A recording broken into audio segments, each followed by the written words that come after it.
시작하도록 하겠습니다. 저는 어렸을 적 풍요로운 집안에서 자랐어요. 아버지는 나름 유명한 사업을 하셨고 어머니는 집에 계셨죠. 아버지의 사업 덕분에 저희 집은 가사도우미와 기사님이 계시는 집이었고 한 번도 부족함이라는 걸 느껴본 적이 없습니다. 저는 평생 이렇게 살 줄 알았고 제 인생의 가난은 절대 존재하지 않을 줄 알았어요. 그런데 그건 저의 착각이었습니다. 저는 아버지가 운영하시는 기업에 회사를 다니고 있어요. 나중에 제가 경영을 하게 된다면 기초부터 배워야 한다는 아버지의 말을 따라 신입사원 일부터 차근차근 하고 있었습니다. 그 당시 제가 20대 후반이었는데 일도 나름 적성에 잘 맞았고 근무 환경도 좋아서 경영에 대한 긍정적인 생각을 가지고 있었죠. 언젠간 제가 경영을 하게 된다면 아버지같이 하고 싶었고 항상 아버지는 저에게 존경의 대상이었어요. 그리고 저는 그때 남자친구가 있었습니다. 부모님의 소개로 처음 만난 남자친구였어요. 남자친구의 부모님도 사업을 하시는데 저희 부모님과 돈독한 사이입니다. 그렇다 보니 자연스레 만나는 일도 잦았고 저희는 그 과정에서 연인 사이가 된 것이죠. 알고 지낸 지 오래된 사이라 미래를 함께하는 상상도 많이 해봤고 부모님들도 얼른 사돈 맺고 싶다는 말도 장난스레 했기에 저와 남자친구는 결혼에 대한 생각을 하고 있었습니다. 집안도 잘 맞고 서로 생각하는 가치관도 비슷하니 이런 짝은 어디서도 못 만날 줄 알았죠. 그리고 특히 남자친구네 부모님께서 저를 너무 좋아해 주셨습니다. 저를 벌써부터 며느리라고 하시며 남자친구네 가족 행사에도 늘 저를 참석하게 해주셨어요. 그리고 그 집안에 딸이 없어서 저를 딸로 여겨주시며 저를 살뜰히 챙겨주셨죠.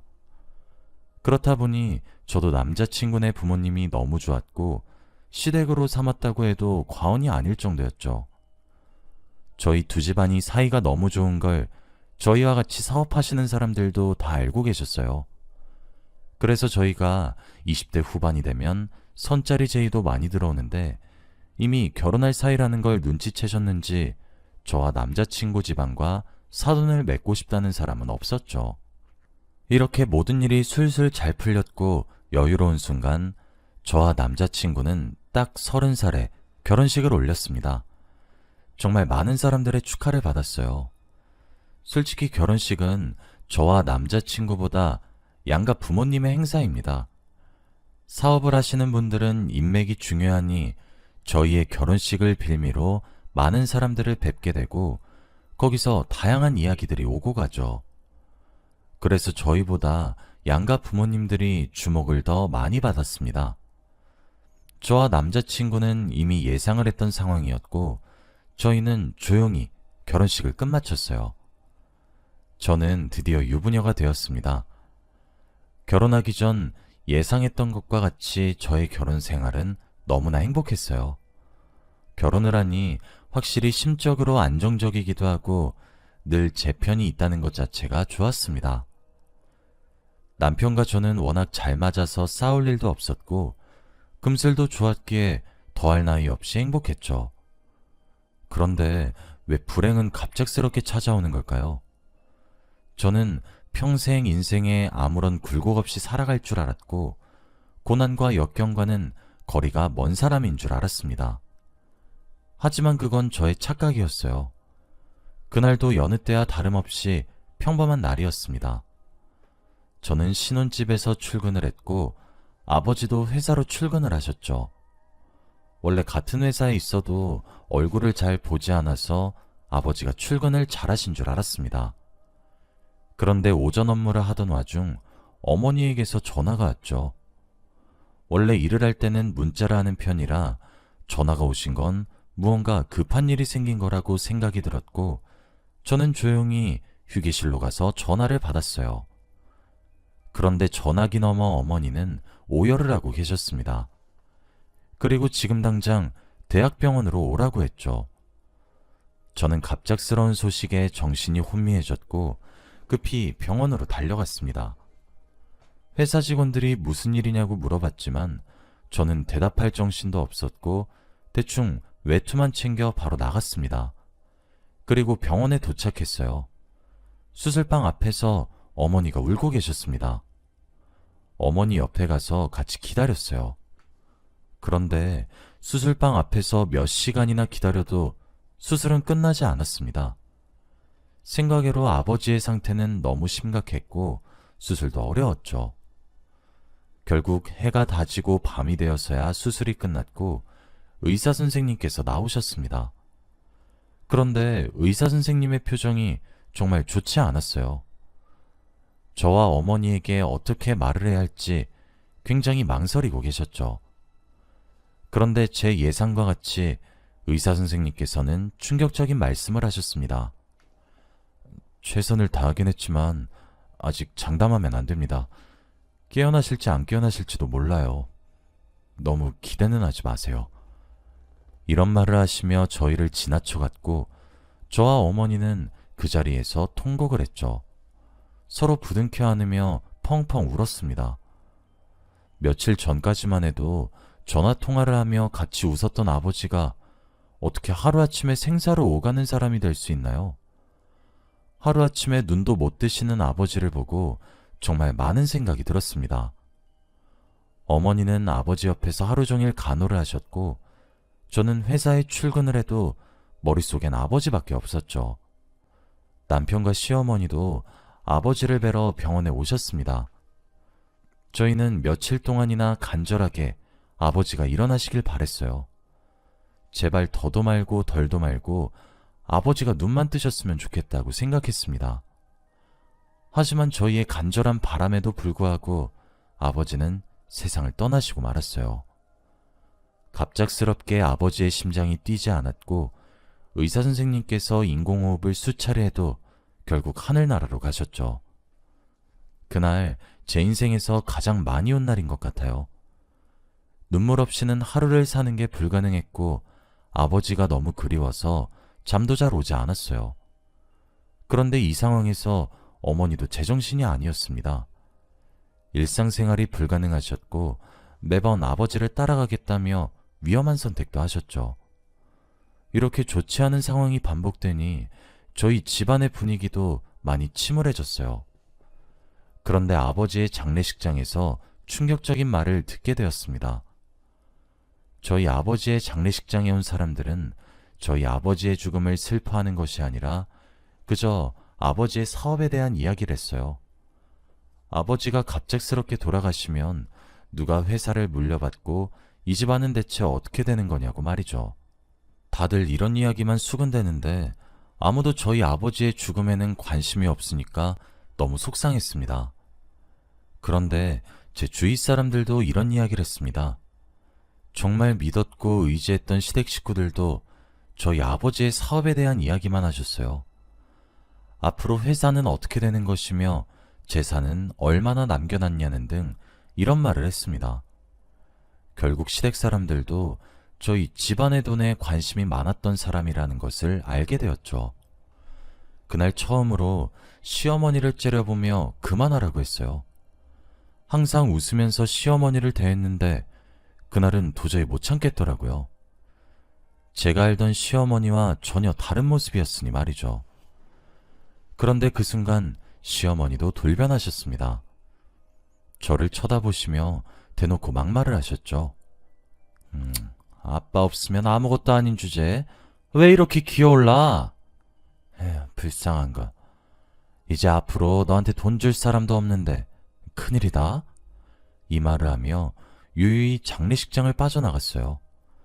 아버지가 세상을 떠나신 후 사람들의 속내가 점점 보이기 시작했어요.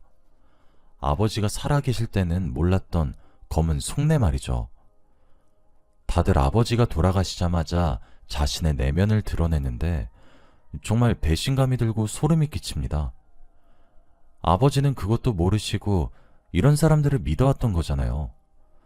정말 세상엔 아무도 믿을 사람이 없다는 걸 다시 한번 깨닫게 되었습니다. 장례식이 끝나고 저는 다시 일상으로 돌아갔어요. 아버지가 없어서 빈자리가 많이 크긴 했지만 저는 티내지 않으려 했습니다. 저는 조금씩 아픔을 치유하고 있었지만 단 한 사람은 아직도 과거에 살고 있었어요. 바로 저희 어머니입니다. 어머니는 하루 종일 울며 아버지의 채취를 그리워하셨어요. 집에서 한 발자국도 나오지 않으셨고 걱정이 되어 친정에 방문을 해도 저를 본체만 제하셨죠. 그날도 저는 어머니가 걱정이 되어 퇴근을 하고 친정으로 갔습니다. 어머니가 좋아하시는 음식을 잔뜩 사서 갔는데 집이 텅텅 비어 있었어요. 그리고 엄청나게 많은 여행 가방들이 쌓여 있었습니다. 저는 어머니가 이사라도 가시나 싶었죠. 그런데 어머니는 갑자기 진지하게 저를 식탁에 앉히셨고 한 서류를 저에게 건넸습니다.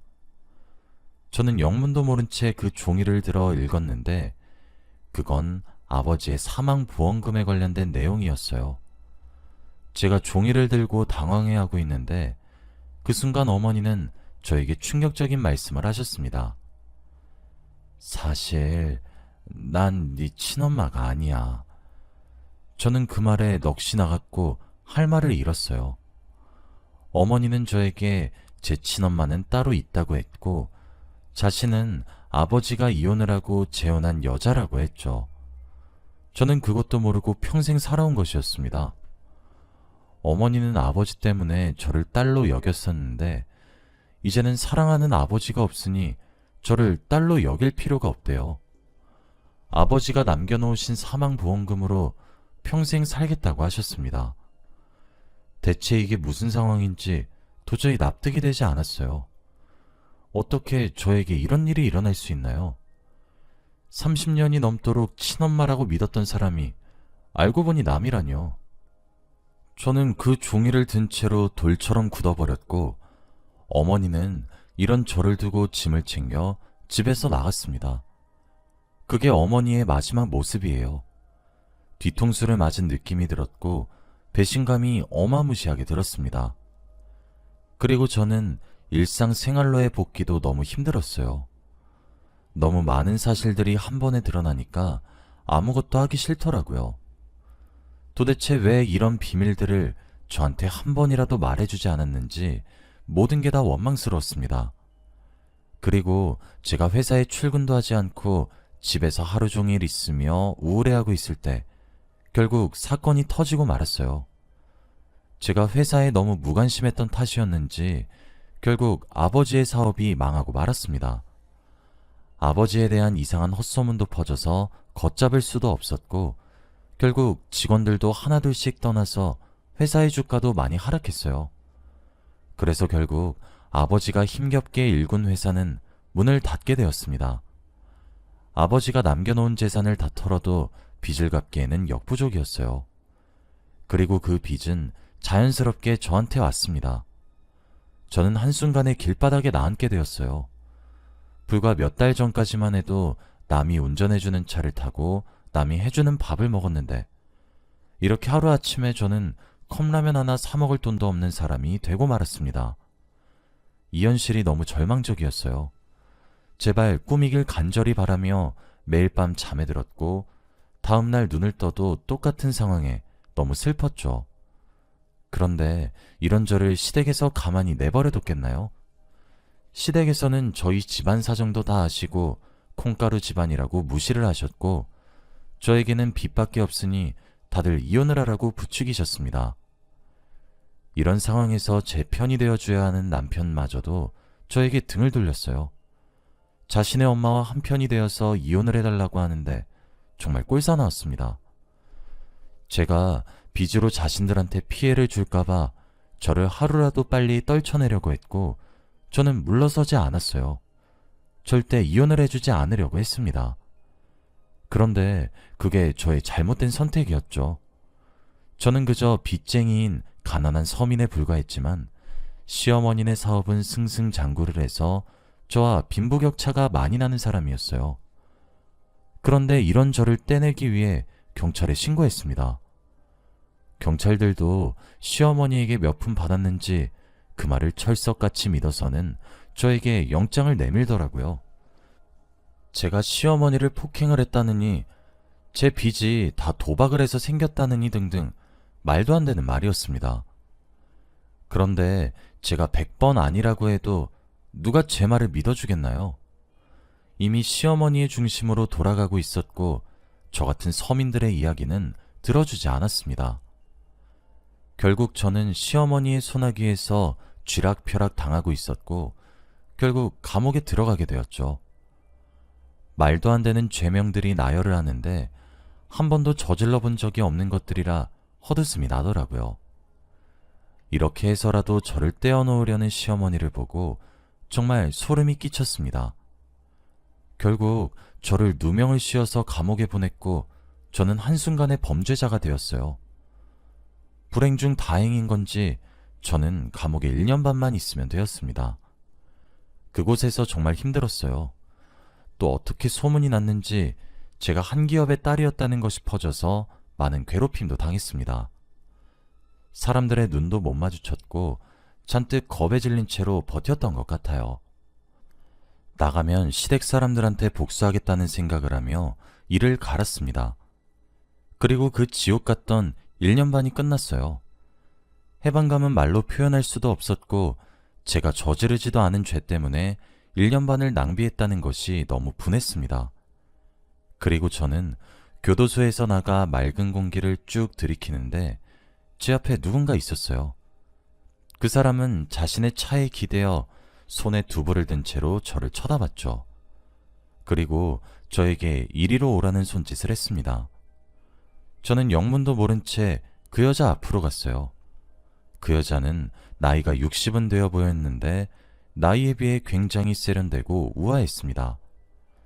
비싼 스포츠카를 타고 선글라스를 낀 채로 있었거든요. 제가 그 여자 앞으로 가니 두부를 건네며 말을 했습니다. 안녕, 난 너의 친엄마야. 저는 말문이 턱 막혔어요. 살면서 한 번쯤은 찾아뵈어야겠다고 생각했는데 이렇게 저를 찾아와 주다뇨. 정말 말이 나오지 않았고 너무 당황스러웠습니다. 그런데 제 친엄마라는 사람도 제가 놀란 걸 느꼈는지 조심스레 선글라스를 벗더라고요. 그리고 저와 눈이 마주쳤는데 저는 바로 제 친엄마라는 것을 알아볼 수 있었습니다. 왜냐하면 저와 아주 판박이었거든요. 정말 저와 많이 닮았었습니다. 그래서 딱히 유전자 검사를 하지 않아도 엄마라는 것을 바로 알 수 있었어요. 그리고 저는 제 친엄마의 차를 타고 어디론가 갔습니다. 나이가 많아 보임에도 불구하고 운전도 멋지게 잘하셨고 돈도 많으신지 화려하시더라고요. 그런데 그 화려함이 너무 멋져 보였습니다. 살면서 처음 본 친엄마였지만 낯설지 않았고 이렇게 멋진 사람이 제 엄마라는 게 오히려 좋았어요. 제 친엄마는 차를 타고 가며 저에게 충격적인 소식을 말해주셨습니다. 너 감옥 넣은 사람들한테 복수하고 싶지 않니? 엄마가 도와줄게. 이 말을 하시며 갑자기 저에게 뒷좌석에 있는 봉투를 열어보라고 했어요. 저는 그 봉투를 찾아 열어보았고 그 안에는 서류들과 누군가 글씨로 쓴 것 같은 것도 있었죠. 그 자료들을 유심히 보고 저는 말문이 막혔고 입이 떡 벌어졌습니다. 바로 아버지가 저에게 개인적으로 남겨놓으신 유산이었거든요. 그리고 그 글씨는 돌아가신 아버지였습니다. 아버지와 어머니가 이혼을 하신 건 단순히 성격 차이였고 혹시나 모르니 친어머니한테 이 서류를 남겨놓으셨대요. 만약 아버지가 돌아가시면 이 모든 걸 다 저에게 상속을 하라고 말이죠. 어머니도 자기 딸이 상속받으면 좋으니 지금까지 그걸 가지고 계셨답니다. 그리고 어머니는 제가 상속받을 유산을 탐낼 만큼 돈이 부족하신 것도 아니었고요. 아무튼 저는 이 자료들을 보고 충격을 받았는데 더 놀라운 건 따로 있었습니다. 바로 아버지가 저에게 남겨놓은 재산의 금액이었죠. 저는 끝없이 쓰여져 있는 숫자들에 넋을 잃었습니다. 그리고 그 돈은 자그마치 100억이었어요. 아버지는 돌아가시기 전 사업이 한창 잘 될 때 친어머니께 100억을 맡겨두셨대요. 혹시라도 사업이 망하거나 자신이 죽으면 그 돈을 저에게 주라고 말이죠. 그런데 친어머니가 뒤늦게 아버지의 사망 소식을 알고 저를 찾아가니 이미 저는 감옥에 가고 없었답니다. 그래서 이제서야 준다며 미안하다고 하시더라고요. 저는 출소하기 전까지만 해도 앞으로 어떻게 먹고 살아야 하며 빚은 어떻게 갚아야 할지 걱정했는데 이런 기적이 저에게 일어났습니다. 친어머니는 저의 복수에 도와준다고 했고 저는 앞으로 저를 감옥에 넣은 사람들에게 복수할 걱정만 하라고 했어요. 어머니도 이혼을 하고 아버지에게 받은 위자료가 상당했는데 거기다가 주식 투자도 잘하셔서 계속 돈이 부풀어 오르고 있다고 하셨어요. 그래서 이렇게 나이에 비해 젊게 사신 거였습니다. 저는 어머니와 함께 어떻게 복수할지 고민을 했어요. 그런데 어머니께서 저에게 재밌는 제안을 하나 하셨습니다. 바로 전 시댁에서 운영하는 기업의 최대 주주가 되는 것이었죠. 어머니의 계획을 듣기만 해도 벌써 신이 났고 바로 추진했습니다. 저희는 전 시댁 회사의 주식을 대량으로 사서 그 기업의 최대 주주가 되었죠. 당연히 저희가 최대 주주가 되어서인지 얼마 안 지나 그쪽에서 먼저 연락이 오더라고요. 제가 산 거라고는 꿈에도 모르는지 직접 메일로 연락이 와 만나 뵙고 싶다고 했고 저도 승낙했죠. 저는 그날이 되기까지 기다렸습니다. 그들의 기업의 최대 주주가 된 저를 보면 어떤 반응을 보일지 너무 궁금했거든요. 그리고 저는 당일날 잔뜩 신이 난 채로 약속 장소로 갔죠. 문을 열기 전 심호흡을 했고 어떤 반응을 보일지 머릿속으로 상상했어요. 그리고 문을 열고 테이블에 앉아있는 전 시어머니와 전 남편이 보였죠. 출소 후 그들을 처음 보는 자리였는데 명품으로 온몸을 치장하셨더라고요. 그리고 제가 그들 앞에 다가가니 둘의 표정이 일그러졌습니다. 전 시어머니는 자리에서 일어나시며 저를 손가락으로 가리키셨죠. 네가 어떻게 여기를? 오랜만이에요. 출소 처음 뵙죠? 저는 그들 앞에 있는 의자에 앉았고 다리를 꼬고 팔짱을 낀 채로 그들을 쳐다봤습니다. 전 시어머니와 전 남편은 상황 파악이 되지 않았는지 말을 하지 못했고 저를 계속 쳐다봤어요. 얼마 안 지나 상황 파악을 다 하셨는지 두 사람은 저에게 다시 가면을 쓰고 대했어요. 가식적인 웃음을 저에게 보이며 다 옛날의 추억이라는 식의 말을 짓거리는데 정말 화가 났습니다. 어떻게 한 사람의 인생을 망쳐놓고 추억이라는 말을 할 수 있나요? 과거의 일은 모두 다 잊자. 너도 이제 잘 사는 것 같은데 다시 우리 아들이랑 합칠 생각 없니? 그때는 둘 다 어렸고 철이 없었잖니. 다 추억 아니겠어? 시어머니는 웃으면서 그 말을 하시는데 분노가 미친 듯이 치밀어 올랐죠. 결국 저도 모르게 제 손은 이미 물잔에 가 있었고 시어머니의 얼굴에 물을 뿌려버리고 말았어요.